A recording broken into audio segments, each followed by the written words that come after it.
Sabrina woke every morning at the same time, always before Victor, as if her body had been trained to obey the rigid schedule he demanded. The digital clock on the nightstand glowed 5:30 a.m., but she didn't need to see it. She could feel the weight pressing on her chest, familiar and suffocating. She rose quietly, careful not to make a sound, each creak of the hardwood floor a potential spark for his irritation. The house felt cold, not just in temperature. The walls swallowed whispers and sighs alike, and even the morning sunlight slanting through the blinds offered no warmth. In the kitchen, the only sound was the whistle of the kettle. She moved with mechanical precision, stirring her coffee with her head bent, eyes heavy with fatigue. Her children still slept upstairs, wrapped in fragile oblivion, but she knew that bubble would burst in a few hours, dragging them into the same tense, unspoken rules that govern the house. Victor demanded order. Control. Why isn't it ready yet? His voice cut through the morning like a knife, slicing the silence into jagged fragments. Sabrina pressed her lips together, inhaled slowly, and replied in a quiet monotone, "Almost done." He studied her with sharp, calculating eyes, inspecting her like a flaw in something he owned. "You're always tired," he said. "All you do is take care of the house and the kids. That's the least you can do." His words dug deep, but she remained silent. Argument was a luxury she couldn't afford. It only escalated his temper. The wounds he left were invisible, but the emotional scars sharpened with every insult, every look of disdain. And yet, amid the monotony, something subtle began to stir within her. Late at night, after the children had finally drifted off to sleep and the house had fallen silent, she allowed herself to think. She stared at the faded wallpaper, at the furniture they had once chosen together, now worn and lifeless under Victor's relentless control. Questions crept in like shadows across the floor. How long can this go on? What do my kids think of me? If I left, would I even have the courage? Days stretched longer. Victor grew more exacting. The children became increasingly watchful, as if they sensed a tension they couldn't name. One rainy afternoon, as Sabrina folded laundry in careful, repetitive motions, Bradley, her eldest, sat beside her. "Mom," he asked softly, eyes wide earnest, "why don't you ever smile?" Sabrina froze, words caught in her throat. Truthful answers were impossible. She forced a smile, letting out a hollow, practiced phrase, "I'm fine, sweetie. Just tired." Bradley wasn't convinced. He studied her face for a long moment before whispering, "I love you, Mom. I don't like it when he yells at you." His words echoed in her chest all night, reopening old wounds but planting an unfamiliar seed of hope. He was so young, yet he understood more than she'd wanted to admit. And the question returned louder this time. What if I could leave? The tension in the house thickened. Every glance from Victor felt like a sharpened blade. Every pause in conversation roared in her ears. Sabrina began noticing details she'd once overlooked, the hidden emergency key, the subtle ways he monitored every decision, from what she cooked to when she left the room. Slowly, she realized she wasn't living. She was surviving. And then the question could no longer be ignored. What am I waiting for? Fear, once paralyzing, transformed into a driving force. Each harsh word from Victor, each anxious glance from her children, pushed her closer to a decision that would change everything. The path ahead was uncertain, fraught with challenges, but for the first time in years, she believed escape was possible. One gray afternoon, Sabrina stood at the kitchen window, watching rain streak the glass, turning Naperville's familiar streets into a watercolor blur. Her reflection shimmered alongside the blurred cars passing by, a mirror of the storm inside her. Her pulse raced, not with fear, but with anxious anticipation mingled with determination. "Today will be the day," she whispered. Everything had been prepared with meticulous care. Her phone vibrated softly in her apron pocket. A message from Ashley, her only ally in this, read, "I'm waiting. Don't be late."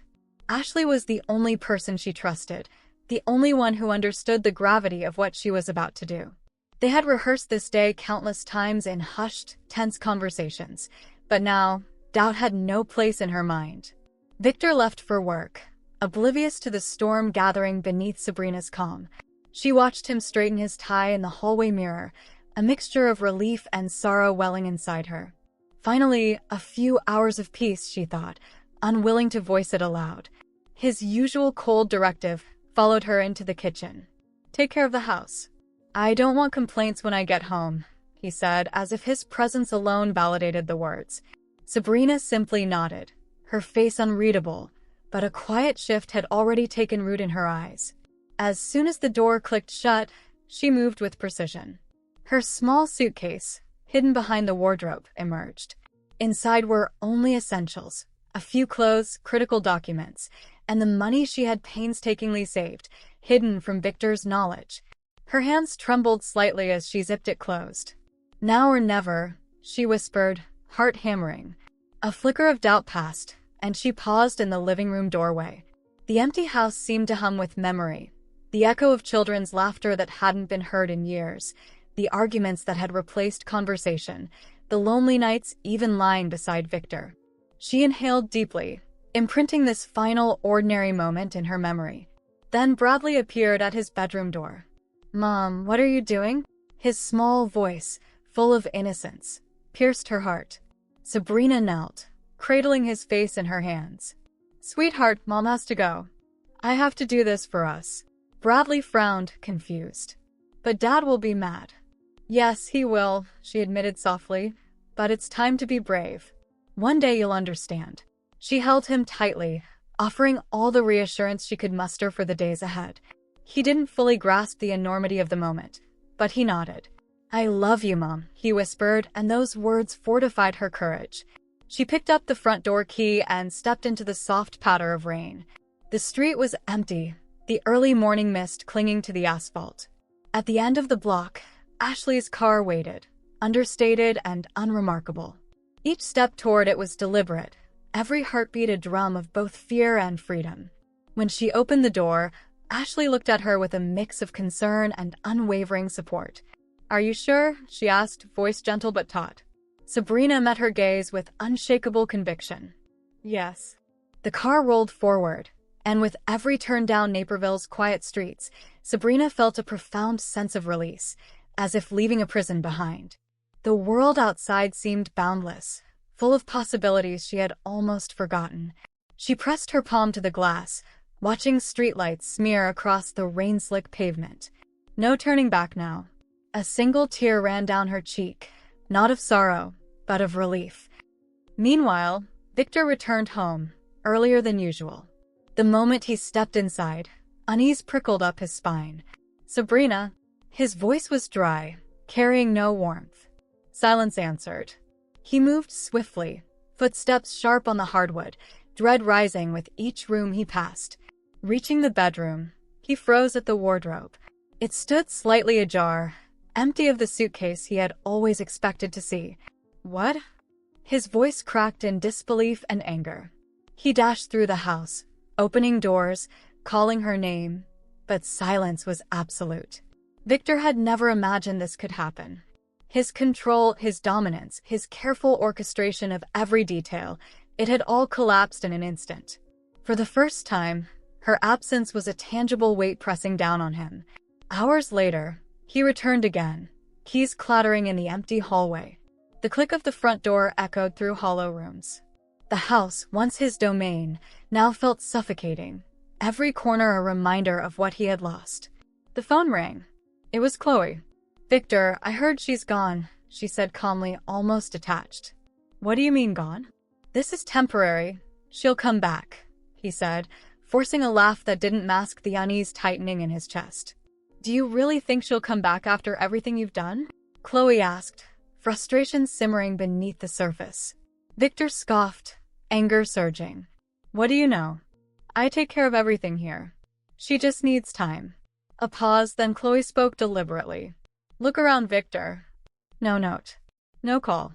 No message. She's not coming back." Her words struck him like a physical blow. He hung up, mind racing. Sitting on the sofa, staring at empty walls and scattered family photos, he murmured words he could not convince himself to believe. "She'll come back, of course she will." Days passed, her absence impossible to ignore. No breakfasts appeared on the table. Laundry piled up. The silence he once loathed now roared in his ears. Desperation led him to Richard, an old friend, at a dimly lit bar. "She's gone," Richard said bluntly, sipping his beer. Victor shrugged, feigning nonchalance. "She's just upset. She'll come back. Happens in any marriage." Richard's eyes brimmed with pity. "You never saw what was happening, did you? You controlled everything. You never let her breathe."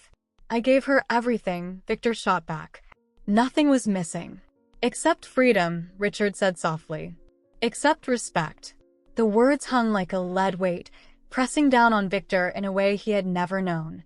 For the first time, he fell silent, the realization of his own emptiness settling over him like a storm.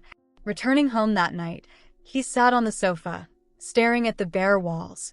The quiet was heavy, accusing. Visiting his parents the next day only confirmed it.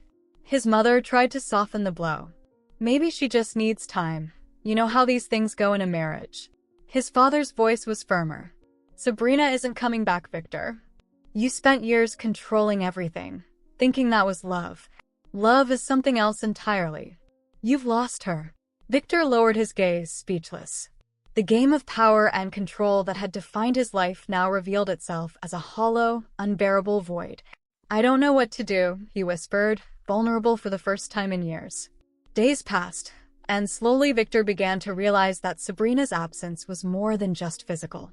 The woman who had always stood by him, who had quietly carried the weight of their household and children, was gone. The house he had once controlled with precision now felt hollow, each empty corner echoing like his own heart. For the first time, he wondered if he had ever truly understood what love meant. Victor sat at the dining table, the ticking of the wall clock hammering in his skull. The table, once cluttered with breakfast dishes and the scattered remnants of the children's mornings, was now bare. He picked up his phone and scrolled through his contacts, lingering on Bradley's name. He had thought about calling countless times but always postponed it. Their last conversation had been brief, almost cold, as though something essential between them had already broken. Taking a deep breath, Victor finally dialed. The ringing stretched on, each tone amplifying the anxiety thrumming in his chest, until Bradley's voice came through, flat and distant. "What's up, Dad?" Victor froze at the indifference. Bradley wasn't asking out of care. He just wanted to know what Victor wanted. "I'm fine. What do you want, Dad?" The words were sharp, cutting, and Victor felt their weight immediately. He didn't know how to begin, didn't know how to reach his own son. "I know things are confusing right now," he said, trying to steady his voice. "This will all get sorted. Your mother will come back. We'll fix things." Bradley let out a bitter, humorless laugh. "Do you really think that? Do you really think Mom will come back after everything?" Victor went silent, stunned. "I'm your father, Bradley. You have to understand. Everything I did was to keep this family together." Bradley inhaled sharply, anger erupting. "You destroyed this family. You controlled Mom, made her feel like a prisoner, and we just watched it happen powerless. You don't even see how much you hurt us. You only care about what you lost, never about what we lost because of you." Each word struck Victor like a punch, sharper and heavier than the last. He was speechless. All those years, he had never stopped to consider the impact of his actions on his children. To him, control had meant care, order, love. But Bradley's words exposed a harsher truth. Control was a prison. After a long pause, Bradley's tone softened, though resentment lingered. "I loved you, Dad. I respected you. But you pushed us away. You pushed Mom away. And now you're alone." Victor's mind went blank. The full weight of his solitude, not just physical, but emotional, crashed down on him. He had driven away the people he loved most, and now he was paying the price.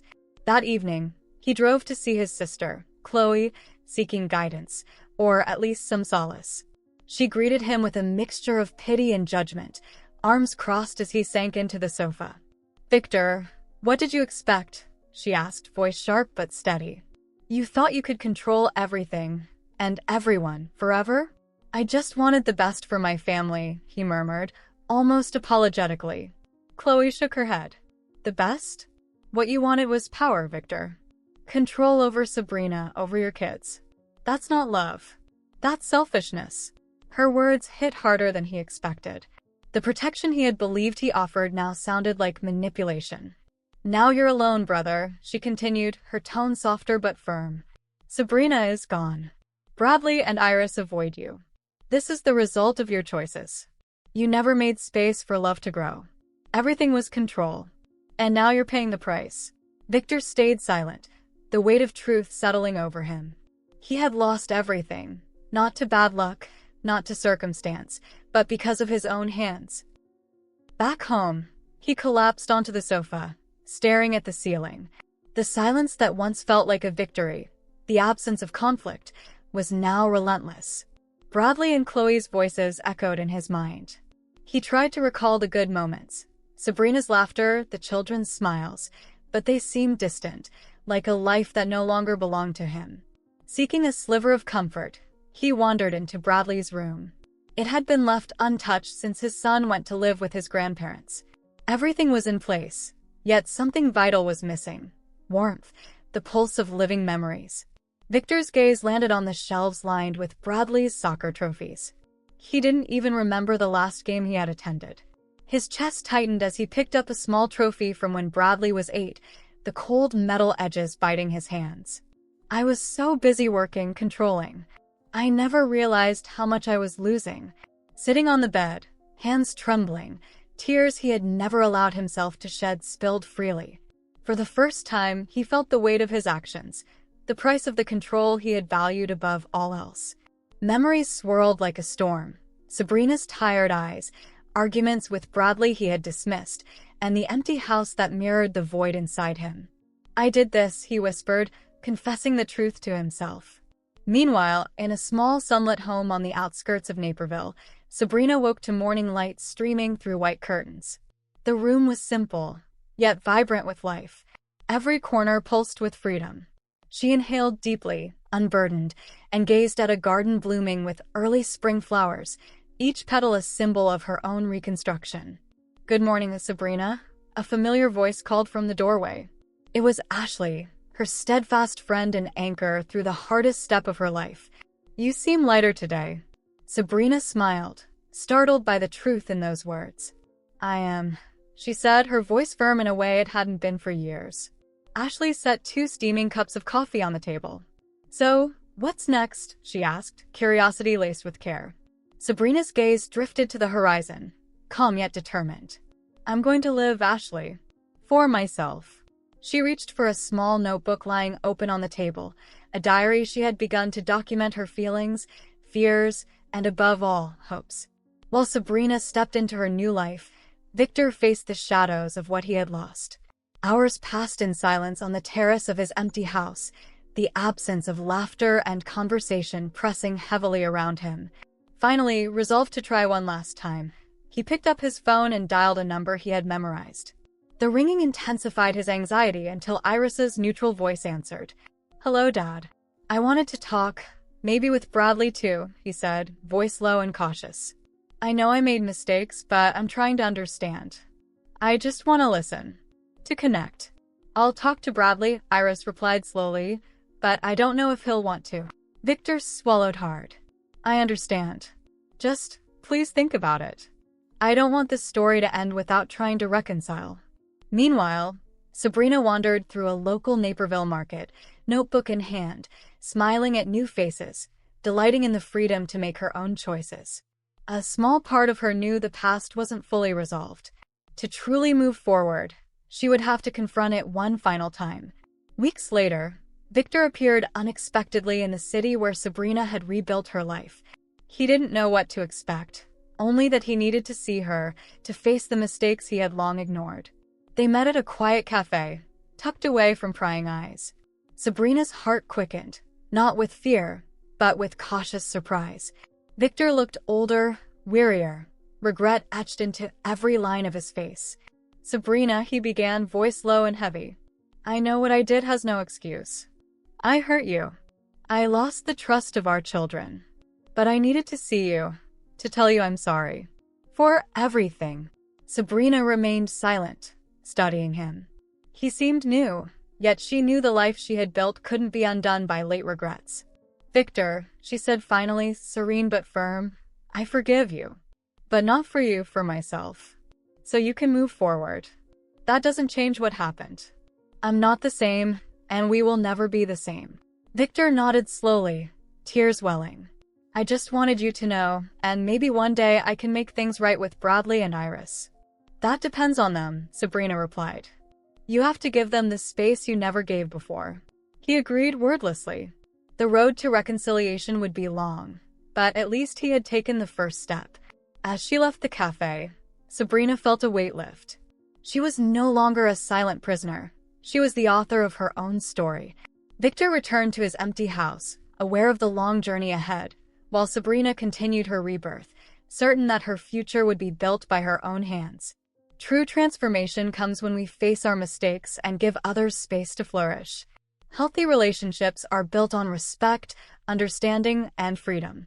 True strength lies in realizing that love and respect should never suffocate, but allow each person to become their best self. You just heard this one from Stories by Sue. If it resonated, don't forget to like and subscribe. What are your thoughts? Share them in the comments. I'd love to hear. Thanks for watching.